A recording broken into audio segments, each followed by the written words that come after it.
ঘুরতে এসে যখন চেনা মানুষদের সাথে দেখা হয়ে যায় তখন ঠিক এরকমই মনটা খুশি হয়ে যায়। Day 2 in Puri. সকালে ঘুম থেকে উঠে দেখি পাশের বাড়ি কাকা কাকি এসছে, খুব আনন্দ করে সকালে উঠেছি, ব্রেকফাস্ট করলাম, তারপর আমরা রুমে এলাম। ব্রেকফাস্টের পর আমার আর ক্লিপ নেওয়া হয়নি, তারপর ডিরেক্ট আমরা লাঞ্চ করে গেছিলাম ছাদে। আমাদের হোটেলের ছাদ থেকে দুটো জিনিস দেখা গেছে, এক হচ্ছে সি বিচ এবং এই মই চড়ে আমি কি ভিউ দেখলাম, ডিরেক্ট মন্দিরের চূড়া।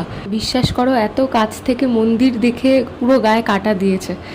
তারপর আমরা রুমে চলে এলাম, এসে একটু ফানটা খেয়েছিলাম, তারপর স্নান করে রেডি হয়ে গেছিলাম গুন্ডিচা মন্দিরের উদ্দেশ্যে, মানে মাসি বাড়ি। তারপর আমরা বেরিয়ে গেলাম প্রভু জগন্নাথের দর্শন নিতে।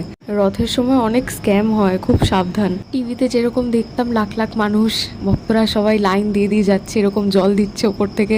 এটা জল না স্যানিটাইজার আমি বুঝতে পারছিলাম না, বাট হ্যাঁ কিছু তো একটা দিচ্ছিল। চোখের সামনে যখন ওটা দেখছিলাম সত্যি মানে বিশ্বাস হচ্ছিল না।